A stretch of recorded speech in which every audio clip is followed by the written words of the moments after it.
Hay ideas que se dicen expresamente y otras que quedan entre líneas. En esta oportunidad me place presentar a una persona, a un músico fecundo, a un gran embajador de la nación. Me dispensará usted, maestro, que he preparado unas palabras por escrito, dado la emoción que me embarga tenerlo aquí presente. Edgar Palacios es un nombre mayor para la cultura y el arte ecuatoriano.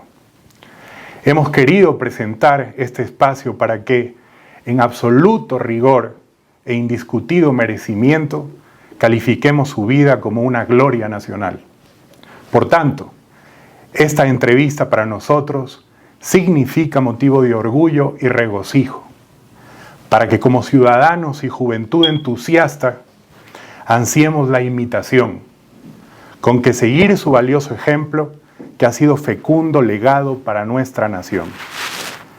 Con esta introducción merecida, absolutamente merecida, maestro, quisiera darle primero las gracias por haber aceptado nuestra invitación y hacer un recuento, permítame usted, sobre su vida, sobre sus inicios y luego su experiencia como músico ecuatoriano, como un ejecutor de la trompeta, como un destacadísimo hombre del arte y de la cultura.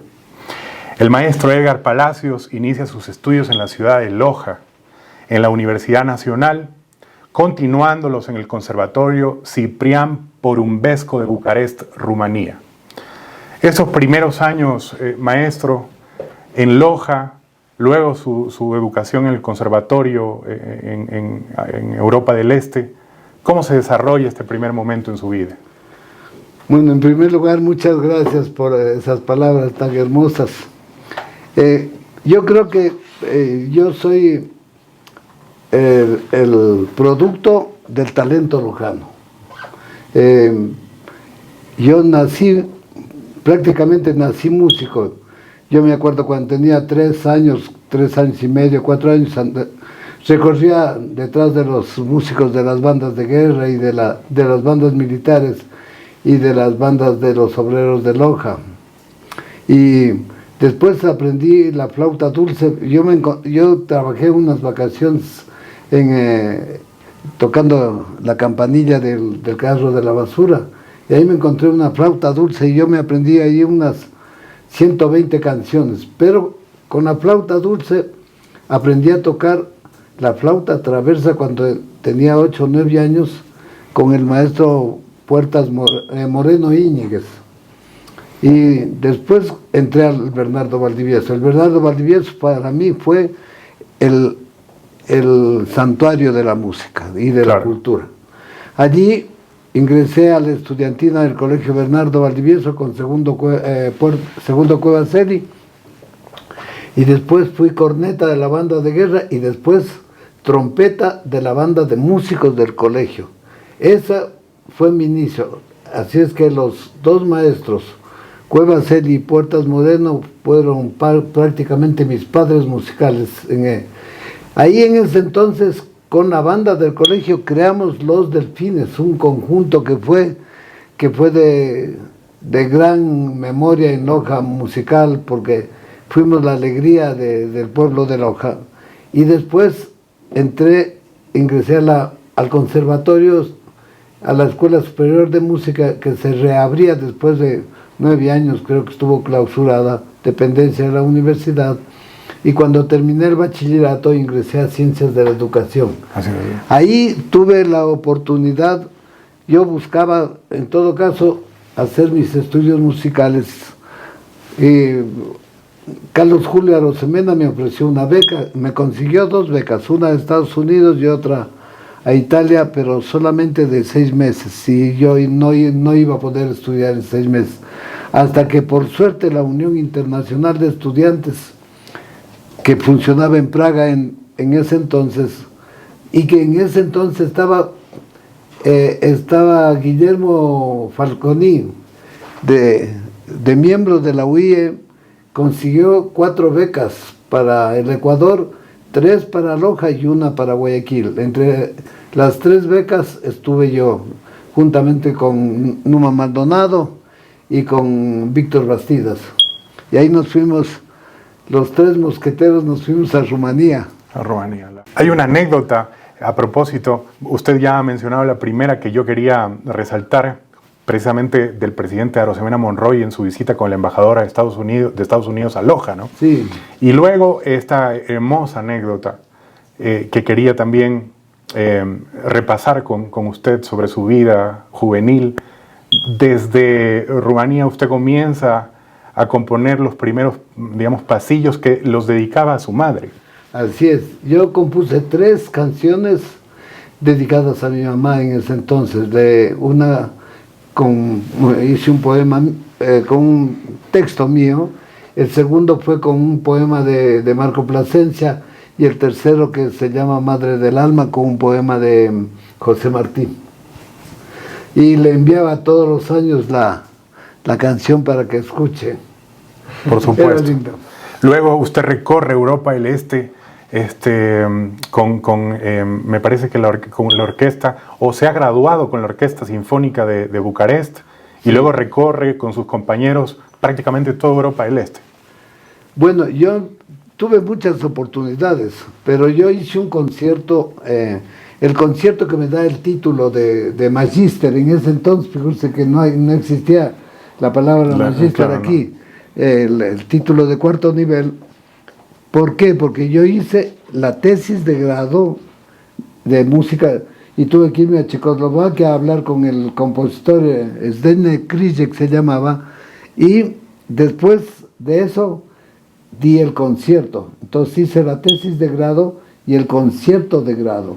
Eso fue una maravilla, pero yo tocaba en la televisión rumana, toqué muchas veces, tuve oportunidades fantásticas, inclusive, por ejemplo, porque en una oportunidad el rector del conservatorio me habló de que había un grupo que quería contratar mis servicios para hacer una gira en los países de Europa, en la Unión Soviética y en otros países, y que me iban a pagar y que podía utilizar los 3 meses, 2 meses y medio, 2 meses de vacaciones y 1 mes de estudios que ellos me daban permiso. Entonces me dice, y le van a pagar $200 diarios, dice.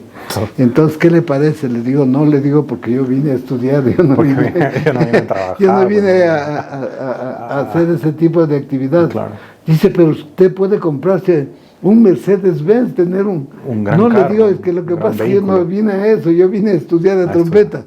Y dice, es que no estudio los 3 meses, no voy a poder llegar al Ecuador completamente preparado. Sí. Y me convertí en un estudiante que lo mencionó el rector en la asamblea de estudiantes y el consejo universitario, y él habló sobre eso, porque yo me fui a estudiar en Europa. Yo estudié 5 años, solo 15 días de los 5 años dejé de estudiar porque tuve un problema con un diente. Pero yo estudié el resto del tiempo, todos los días.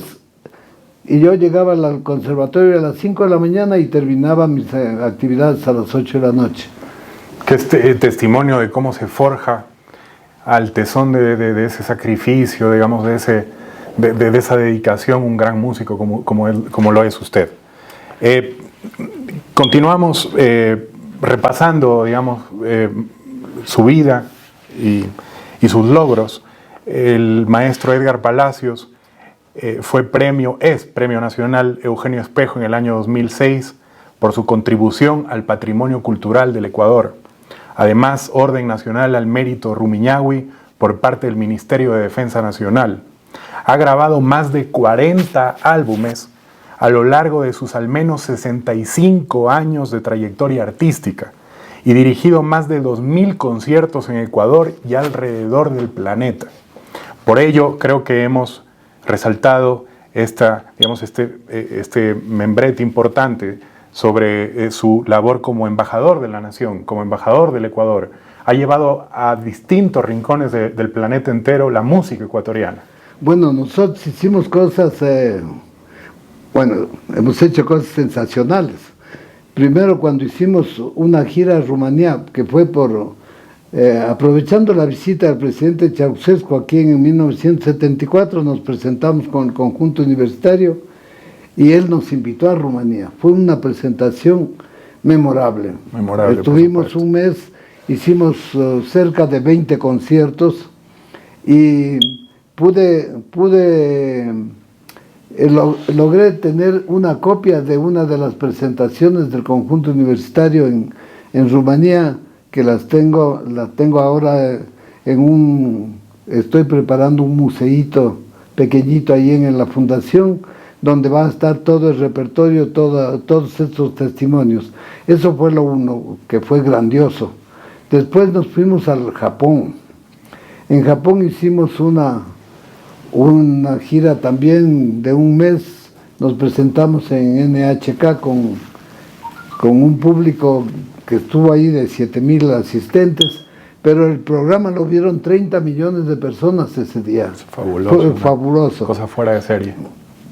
Después yo he hecho algunas presentaciones, hice un concierto en un lugar, en la casa italo-iberoamericana, en Roma, y en el 2004 hicimos con Sinamune, hicimos un conciertos memorables en España y en Italia, que fueron conciertos que, bueno, irrepetibles, yo creo que, porque fue además una delegación inmensa, fuimos 54 personas discapacitadas. Fabuloso, una cosa sensacional. Y ¿no? toda la logística para manejar 50 personas discapacitadas es problemática, es muy grande, ¿verdad? Fue terrible. Bueno, pero fue un esfuerzo grandioso que hicimos. Su composición musical, por tanto, abarca un extenso repertorio de temas clásicos, folclóricos, patrióticos, infantiles y populares. Déjeme en esto ser arbitrario, me he tomado la atribución de denominar como sus más destacadas obras la colección en 5 discos Edgar Palacios en concierto, que a propósito tenemos aquí. En su versión en vinilo, esta colección del repertorio y de la obra, de parte de la obra del maestro Edgar Palacios, que heredamos de mi padre, que tuvo el gusto de tener su amistad. Aquí inclusive yo le mencionaba la dedicatoria a mi papá.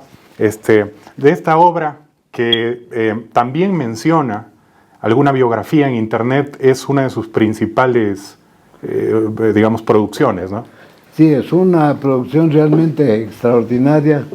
Yo hice 1,000 colecciones para el gobierno del Ecuador y después pude hacer 20,000 colecciones que se vendieron durante los años de 1985 y 86. Habían días que se vendían por centenares los discos, eran las colecciones, era una maravilla. Una hermosa obra.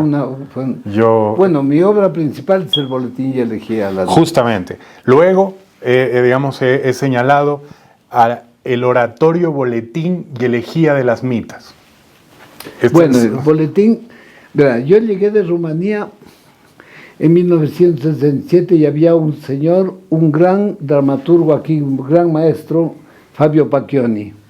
Entonces él era director del Teatro Ecuatoriano de la Casa de la Cultura. Y habían presentado el Boletín y Elegía de las Mitas. Yo llegué aquí a Quito porque no tenía trabajo en Loja y me fui donde Benjamín Carrión. El maestro me recibió, me ayudó y ahí conocí el Boletín y Elegía de las Mitas. El libreto chiquito, la obra Boletín. De nuestro célebre César Dávila Andrade. Y ahí yo me enamoré de la obra y comencé a escribirla. Yo la comencé a escribir a fines de 1967 y la terminé en 1968. Yo había días que a fines del 68 yo vivía en Loja y a veces tenía los temas a las 2, 3 de la mañana, me levantaba a esa hora, me iba a la escuela, al conservatorio a componer y todo eso. Y en 1990 hicimos una premier mundial aquí con el maestro Álvaro Manzano, la Orquesta Sinfónica Nacional, y los solistas eran Galo Cárdenas, bueno, unos cantantes de primer orden. Fue un éxito. De esa obra se ha hecho más o menos unas 25 presentaciones en diferentes partes del Ecuador, y se hizo una memorable en Cuba en el 2009. Esa obra yo creo que es mi mejor trabajo. La cumbre de su trabajo. Y yo he querido, me perdonará nuevamente, maestro, que me haya tomado la atribución de resaltar una tercera obra, porque compartimos terruño, compartimos la misma ciudad y provincia de origen con el maestro, claro. Somos lojanos. Entonces he querido resaltar esta tercera. Hay muchas y las vamos a mostrar todas, pero he querido resaltar esta como la tercera en importancia, ¿no es cierto? Nuestra querida antología de la música lojana. ¿Qué nos puede contar? Bueno, es que lo que pasa es que hay cosas memorables, ¿no? Yo, cuando llegué en el 80 a Quito a trabajar en la banda juvenil de Pichincha, me encontré con Alberto Lazo y Nostroza, que era presidente de la Asociación Lojana, un macareño que era altruista. Y bueno, yo llegué a la Asociación Lojana una noche y les digo, saben que aquí no hay un piano, sería bueno. Y había un señor, ya me voy a acordar el nombre, que fue un hombre maravilloso, que tenía almacén familiar. Entonces, dice, yo tengo piano. Si él era lojano, de Quilanga era. Dice, yo tengo pianos en mi almacén, tengo uno. Entonces comenzamos a ver cómo financiábamos. Bueno, y en media hora se compró el piano. Estaba listo el piano. Cada uno daba, y él, Néstor Ochoa se llamó, un hombre maravilloso. Él dio el 40% del costo del piano, y el resto se puso cuotas y compramos un piano.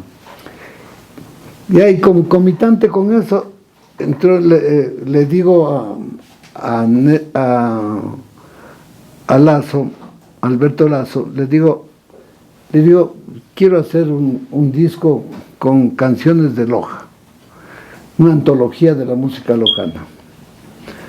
Entonces, primero tengo que hacer un disco, y comenzamos, pero no tengo dinero. Entonces dice, ¿cuánto se necesita? Le digo, más o menos se necesitan unos 200,000 sucres. Dice, yo te doy 100,000 sucres. Y vamos a conocerlo a Néstor Ochoa, me dice. Entonces, ahí lo conocí a Néstor Ochoa. Y se cristalizó la producción. Néstor Ochoa era un hombre de gran fortuna, ¿no?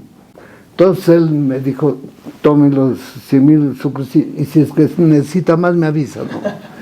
Entonces ahí hicimos Loja Canta Sus Canciones, que fueron 2 discos, y esa fue la base de la antología de la música lojana. Después fuimos pegando todo este acervo. El antecedente, digamos. Claro, la antología de la música es una cosa realmente memorable, ¿no? Por supuesto que También se difundió, yo no me acuerdo si se vendieron más o menos, pero no se vendieron menos de 15,000 colecciones. Sí, es una obra. Eran de 4 discos, ¿no? 4 discos. No los he traído, no he traído estos, los tenemos en CD. En CD. Se me escapó traerlos, nada más, pero es una obra maravillosa que todo lojano debería darse el gusto y el tiempo de escuchar detenidamente. Ahora cuando comenzamos a funcionar con nuestro archivo musical y nuestro museíto, nosotros queremos poner a disposición todo el repertorio que tenemos no para venderlo, sino para que la gente pueda tenerlo y pueda colaborar con nuestra organización para poder mantener el archivo y el museíto, ¿no? Por supuesto. Retomamos en el programa Entre Líneas este repaso por la extensa trayectoria y vida musical del maestro Edgar Palacios, a quien una vez más agradezco por aceptarnos la invitación, por el gusto enorme de tenerlo aquí. El maestro Edgar Palacios ha escarbado y ha sido un asiduo investigador respecto de nuestros orígenes nacionales en el arte musical. Su multifacética actividad cultural además abarca aspectos tales como la producción, dirección, recopilación y el altruista oficio de maestro suscitador cultural, educador y filántropo. Creo que esto, siguiendo los pasos también del gran señor de la nación pequeña, del maestro Benjamín Carrión Mora. Sí, bueno, yo creo que Salvador Bustamante Celi, Segundo Cuevas Celi, el maestro Benjamín Carrión, Felicísimo Rojas, todos ellos, Juan Cincielo, Manuel Agustín Aguirre, con los que me he llevado profundamente, nos dieron las pautas para poder nosotros hacer cosas. Es decir, yo cuando terminé de estudiar en Rumanía, querían que me quede yo 2 años haciendo promoción musical en Europa. Entonces yo les dije que no, yo tenía que regresar. Cuando me regresé a Loja, fui un soñador, fui un loco. Cuando trabajaba administrativamente en el conservatorio, había días que escribíamos, redactábamos hasta 100 oficios diarios. Manejábamos una locura. Llegamos a formar los grupos que una vez Ignacio Burneo, que era gobernador de Loja, ¿cómo no? Y lo invitamos para que vea. Yo formé una orquesta de 80 niños violinistas. Y se emocionó tanto porque le decían que era mentiroso don Ignacio. Llegó a la gobernación, dice: acabo de ver una orquesta de 80 niños violinistas. Y por Dios santísimo que es cierto. Bueno, y con eso nosotros llegamos a tener tal poder musical que nosotros podíamos hacer 4 conciertos el mismo día, a la misma hora, en diferentes ciudades. ¡Qué maravilla! Sí, hacíamos conciertos a la misma hora, el mismo día, en Quito, Guayaquil, Cuenca y Tulcán, por decir. Y con toda la logística que había que mover. Claro, pues. Y todos, en cada uno de los movimientos, habían no menos de 40 músicos. Entonces fue un movimiento realmente extraordinario. Y años de trabajo intenso, ¿no? Y en los términos, yo construí el conservatorio, acabé un carro mío que tenía un automóvil entrando al conservatorio todos los días porque era un empedrado horrible. Y terminé un carro entrando todas las mañanas, llegaba a las 6 de la mañana a ver cómo estaban manejando la construcción del conservatorio. Terminamos de hacer ese conservatorio. Precisamente su experiencia como rector del Conservatorio Salvador Bustamante Celi, claro, en la ciudad de Loja. Bueno, hicimos todo, preparamos todo el material académico para la enseñanza en nivel medio y superior, todo el nivel superior. Inclusive cuando fue Cachito Vera, ministro de Educación, él me pidió y yo le di todo un sistema que hicimos entre 25 maestros. Hicimos todos los planes y programas de estudios. Los planes de estudio eran para revisar cada 25 años. Claro. Y los programas de estudio eran para revisar cada 5 años. Fue un trabajo que hicimos realmente maravilloso, que en la reunión de la UNESCO que hubo en 1978, creo, en Bogotá, fuimos felicitados el Conservatorio de Loja por este trabajo. Y claro, por toda la planificación que teníamos de la construcción y por la política que hicimos con Fausto Aguirre, trabajamos un tiempo, y Marco Plasencia, hicimos programas hicimos, ¿qué no hicimos? ¿No? ¿Qué no hicimos? Años que hablan de una intensa labor y de una intensa vocación y cariño por la cultura nacional, por la cultura del Ecuador, por la música nuestra. Claro, bueno, yo soy el primero que logré revivir la música de Salvador Bustamante. Del maestro Salvador Bustamante Celi. Tengo ahora un archivo de música de Segundo Cuevas Celi que logré, resucitar cosas que nunca se habían escuchado. Y tengo más o menos unas 150 obras de Segundo Cuevas Celi hechas en partituras. No. Porque Cueva Celi, de las 2000 canciones, 2100 canciones... El extensísimo repertorio. Sí, él como tenía problemas de visión, él escribía con lupa de relojero. Y además de la lupa de relojero ponía la lupa, la otra. La otra, digamos, para Entonces, amplificarla. Que bestia, era una cosa de un sacrificio Enorme. enorme, enorme. Entonces, él no avanzó a escribir las partituras para piano, sino hizo solo líneas melódicas. Tiene más o menos de toda la composición, Cueva Celi tiene no menos de 1000 obras en ese tipo, que yo le hice el Nocturno, que es un pasillo hermoso. Yo le hice el arreglo era una línea melódica, le hice una partitura para piano y después para quinteto de cuerdas y voces. Bien, continuamos con la trayectoria del maestro. Creó y dirige desde el año 93 la Escuela Musical y Fundación Cultural Sinamune, cuya actividad fomenta el aprendizaje musical en infancia y adultos con discapacidad. Una obra que a mí me parece digna de la resaltación más grande, su obra filantrópica, que les otorgó y les otorga hasta el presente una hermosa, clara y potente voz, acercando con ello el arte y la creatividad a las personas con capacidades especiales. Yo creo que de toda su extensa obra, maestro, esta en especial, la Escuela Musical de la Fundación Sinamune, en la actualidad, en el presente, significa muchísimo. Eso es una cosa claro, que habría que resaltar, digamos, ponerle énfasis, subrayar sobre su obra. Bueno, yo después de trabajar en la banda juvenil de Pichincha, que la banda juvenil de Pichincha fue un jardín musical donde pudimos crear otras bandas. Creamos la banda juvenil de Macará, de Celica, de Piñas, en la provincia del Oro, en Manta, en muchas partes. Y después de eso me puse a pensar una vez, yo he creado más o menos, he formado unos 2.500, 3.000 músicos. Yo necesito dedicarme a personas con discapacidad. Y ahí comencé a intentar y trabajamos 9 años hasta que salió la resolución, el decreto del gobierno creando la Fundación Cultural Edgar Palacios, el proyecto Sinamune. El Sinamune es el proyecto más ambicioso y más hermoso que hemos podido soñar.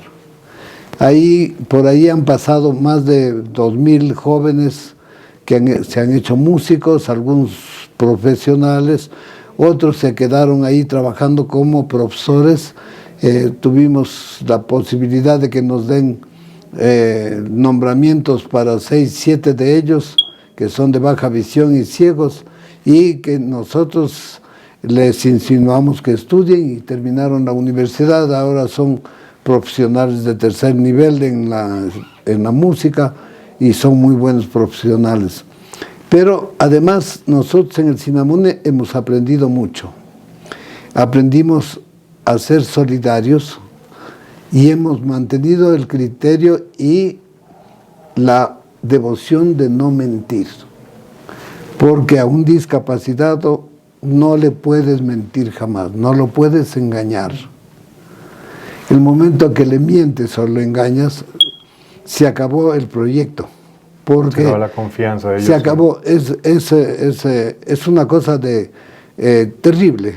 Ellos mismos comienzan a sufrir, no hay como engañar. Eso es que hemos tenido y tenemos la suerte de que mi hija Adita dirija este proyecto con una ética absoluta, con una verdad, con una sinceridad, y por eso hemos logrado. Hemos tenido momentos dificilísimos. En la pandemia tuvimos que comprar 80 teclados para enviarles a los alumnos. Para que puedan estar a distancia, estudiemos. Se perfeccionaron en manejar la computadora. Bueno, ¿qué no hicimos? Y Además tuvimos un problema porque la gente perdió el trabajo, se quedó. Así es. Tuvimos que hacer, bueno, para los que no tenían posibilidades enviábamos comida las fundas cada 8 o 10 días para que puedan mantenerse algunas personas. Logramos hacer eso. Y hemos tenido una institución que nos ha ayudado mucho, se llama Farmenlace. Es una institución de medicina, de venta de medicamentos. Esa institución maravillosa nos auspicia a 85 alumnos para que tengan la posibilidad de estudiar ahí. Ellos tienen la mitad de un sueldo básico para que puedan pagar al SINAMUNE y tienen seguridad social. Es decir, están protegidos por la seguridad social y claro, tienen utilidades, dan una vez o 2 veces al año. Entonces, eso mantiene la institución, más otras instituciones que ayudan con becas en ese sentido. Una actividad maravillosa, como he mencionado, una actividad filantrópica y una labor extraordinaria la que tienen, claro, en la fundación. Y es que la educación en el SINAMUNE es sumamente cara, porque hay profesores que tienen que trabajar con 2 alumnos, con 1 alumno. Entonces estamos hablando de que, bueno, la educación cuesta no menos de $500 mensuales por alumno. Por supuesto, son gastos que hay que costear, recursos que gestionar. Entonces, todo en eso. Y nosotros tuvimos una asignación del Estado de $100,000 anuales, pero cuando se produjo la constituyente y vino la nueva constitución, ahí se retiraron las preasignaciones. Claro. Bueno, yo tuve mucha pena de que pase eso, pero por otro lado también analicé. Lo que pasa es que en ese entonces, no sé si es que se daban 400 millones anuales a las fundaciones. Y claro, 200 se robaban, ¿no? Por supuesto, ese es el problema. Había demasiada corrupción. Es que esos problemas son los que acaban con las grandes ideas y con los proyectos y atrofian las ilusiones. Las ilusiones, pues claro. Las ilusiones sobre grandes cosas, sobre proyectos tan necesarios para nuestro país. Claro. Ahí se acabó con ese motivo, se acabó la Orquesta Sinfónica Juvenil del Ecuador, que yo fui el creador de la Orquesta Sinfónica Juvenil del Ecuador con el maestro José Antonio Abreu de Venezuela. Venezolano. Y con Rosalía Arteaga y el doctor Peña Triviño. Ministro. Que fue ministro de Educación. Ministro de Educación. Y fue vicepresidente también. Y vicepresidente posteriormente. Sí. Entonces, quisiera abordar, maestro, perdón la interrupción, quisiera abordar finalmente algunos asuntos sobre justamente arte y cultura ecuatoriana. Primero, antes de revisar estas 3 obras maravillosas, ¿cómo ve usted en la actualidad y ya hacia adelante, al futuro, nuestra música en el Ecuador? Bueno, yo creo que estamos descuidados de los valores ecuatorianos. Yo creo que hay que hacer Yo planteaba hacer, por ejemplo, un concurso de la nueva música ecuatoriana, pero con tendencia ecuatoriana. Por supuesto.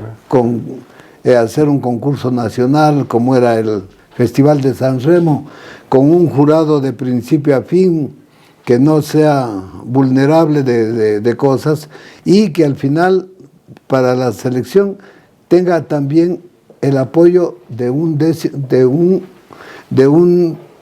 jurado más, que es el público. Así es. Pero no pudimos hacer. Yo presenté al Ministerio de Cultura, presenté a la Casa de la Cultura y no pudimos hacer. Pero ahora que estoy viendo este disco del Banco Central... Quería hablar de el tercer concurso de composición e interpretación de música ecuatoriana. Obra, me parece a mí una obra emblemática con auspicio del entonces mecenas de la cultura, que era el Banco Central del Ecuador. Claro. ¿No? Verá, yo me estaba sonriendo hace un rato porque cuando fue León Roldós, presidente de la Junta Monetaria, él pidió que se haga un festival en Loja de música ecuatoriana, que era relacionado con los concursos del banco. Y yo fui a hablar con Ángel Encalada en ese entonces, porque pedían que actúen 3 artistas de la vieja guardia. Entonces fui a hablar con Ángel Encalada, le digo, ¿sabes qué quisiera que cante? No, dijo, no, anda, habla con esos Valladares Guerrero, esos esos no sé qué, esos no sé cuánto. Pero el sueldo básico en ese entonces era 450 sucres. Entonces le insistí, no, dice, bueno, y me trató mal. Entonces le dije, qué pena, le digo, hermano, porque había un billetito de 25.000 sucres para que cantes 2 cancioncitas. ¿Y a qué hora ensayamos, hermano? Entonces le dije que mañana podemos ensayar. No, dijo, hoy mismo. Ese era el producto de estos concursos. El Banco Central hizo un momento memorable en la historia de la música ecuatoriana. Sí, desde luego que sí. Claro que tuvo sus altos y bajos, pero en general fue soberbio. Todo el apoyo que... Claro, porque intervinieron orquestas, no hubo cómo seleccionar a los verdaderos músicos, pero sin embargo, aquí hay solo en este disco hay tres músicos lojanos. El uno que es Tulio Bustos, el otro que es Marco Hidalgo, el doctor Marco Hidalgo, un hombre que es especializado en corazón, todo, que tiene una canción, Miénteme, una maravilla de canción. Y de Marx Ochoa, Princesa Castellana, que canta Jorge Luzuriaga, que él cantó con nosotros en Japón. Incluida también en el álbum Antología de la Música Lojana, está, claro. Princesa Castellana. Este es digamos, un trabajo, una obra patente de precisamente 2 calificativos que estuve, de 2 cualidades que también yo me referí sobre usted, la de promotor y suscitador cultural. Esta es la prueba patente de su actividad, maestro. Por acá tenemos además finalmente otras 2 obras, Música y Amor, una fabulosa reunión, un cuarteto vocal. Sí, los maestros del Ecuador. Nosotros formamos un grupo cuando yo vine a Quito, tuvimos amistad profunda desde mucho antes con Gerardo Guevara y formamos con Gerardo Guevara un grupo, con Lucho Gordón y Galo Cárdenas, los maestros del Ecuador, y logramos hacer este disco que es muy, muy bello, Música y Amor. Y finalmente, maestro, tenemos aquí dos Ñucanchic. De Ñucanchic, esta obra maravillosa también. Sí. La acercamos acá. Esta colección maravillosa en 2 presentaciones, Ñucanchic. Estos fueron el producto del gran proyecto de difusión musical que hicimos en el Consejo Provincial. Hicimos música clásica, música ecuatoriana, estos Ñucanchic, y después hicimos grabaciones con la banda. Con la banda hicimos 9 discos, y estos 2, 4, 5, hicimos más o menos 13 o 14 discos. Fue una etapa también maravillosa. Maravilloso. Este está incompleto, pero estas 2 son reliquias maravillosas. Sí. Esta es una obra maravillosa. Maestro, nada más para culminar, está próximo, usted es un hombre que, digamos, que no ha detenido su labor, su trabajo nunca, está próximo a inaugurar el museo del que nos habló, precisamente en la Fundación, y por supuesto estaremos ahí con todo el gusto del mundo. Bueno, ahí tengo un archivo de 10.000 páginas de entre partituras, tengo un archivo de datos de prensa de 1.000 páginas, de toda mi vida. Tengo el archivo de música lojana además de Segundo Cueva y de todos los compositores.